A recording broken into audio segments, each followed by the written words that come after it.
आज हम लोग मैथ का बेसिक और उस मैथ के बेसिक में आज हम लोग देखेंगे अलजेब्रा के बारे में। Basic of algebra, important, definite and points.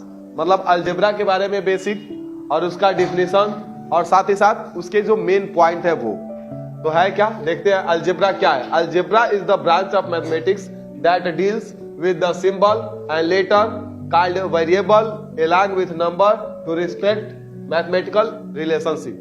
मतलब कहने का मतलब अलजेब्रा का मतलब क्या होता है, किसी को पता है? अलजेब्रा का मतलब बीजगणित, और बीजगणित गणित की वह शाखा है जिसमें सिंबल यानी कि प्रतीक, लेटर यानी अक्षर, जिसको हम क्या बोलते हैं वेरिएबल यानी कि चर के साथ साथ नंबर भी हो और उनके संबंध को संबंधित करता है। कौन? अलजेब्रा। क्लियर? अब अलजेब्रा के कुछ पॉइंट है, ये अलजेब्रा की डिफिनीशन हो गई, उसमें पॉइंट आते हैं बहुत सारे। जैसे यहां दिया गया है वेरिएबल। वेरिएबल मतलब चर। क्या होते हैं वेरिएबल? क्या है? A symbol like A B X Y that represented at the unknown value in equation. मतलब एक प्रतीक है जो किसी भी संख्यात्मक मान का अज्ञात वैल्यू है।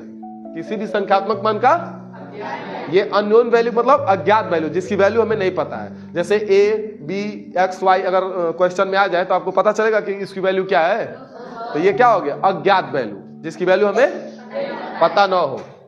अगला पॉइंट है कांस्टेंट। कांस्टेंट मतलब स्थिर। A fixed numerical value that does not the change. मतलब एक संख्यात्मक मान जो बदलती न हो। जैसे यहाँ पे एग्जांपल में दे दिए 5 - 3 2.5। ये जो नंबर है क्या इसे बदला जाएगा? ये फिक्स वैल्यू है, कहीं भी आएंगे तो ये क्या आएंगे? Fix value. क्लियर? ये है कोफिशिएंट। कोफिशिएंट मतलब गुणांक। क्या होता है? गुणांक। A number multiply with the variable. एक ऐसा नंबर जो वेरिएबल के साथ मल्टीप्लाई हो, और वेरिएबल ऊपर पढ़े हैं क्या है? चर। यानी एक्स वाई जेड जो भी लेटर है उसके साथ किसी नंबर का मल्टीप्लाई क्या कहलाएगा? आपका कोफिशिएंट। क्या कहलाएगा? जैसे यहाँ पे दिया गया है इन 5x द कोफिशिएंट इज 5, यानी x ये क्या है तो आपका वेरिएबल। अब वेरिएबल में 5 का मल्टीप्लाई तो 5 आपका कहलाएगा क्या? कोफिशिएंट। और कोफिशिएंट मतलब गुणांक। क्या होगा? क्लियर? अगला है टर्म। टर्म मतलब पद।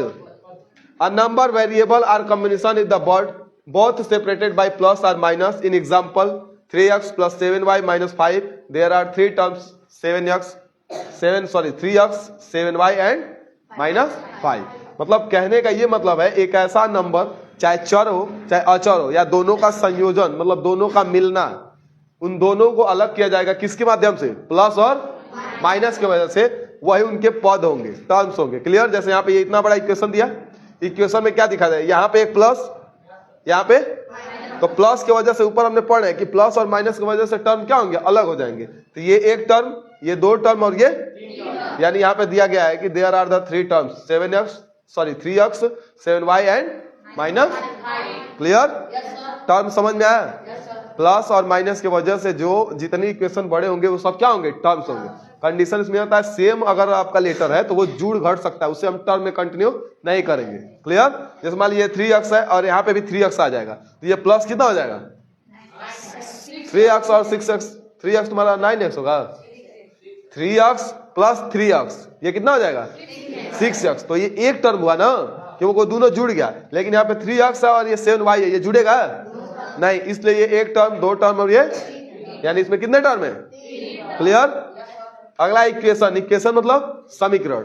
और mathematical statement with the an equal to sign. Example 3x + 5 = 11। मतलब सकते हैं एक ऐसा गुणात्मक मान जिसमें बराबर का साइन हो। क्या हो? क्या हो? जैसे यहाँ पे 3x + 5 बराबर, यहाँ बराबर दिया गया ना, एक ऐसा कथन जिसमें बराबर का क्या हो? चिन्ह हो, जैसे यहाँ पे दिया गया है। क्लियर?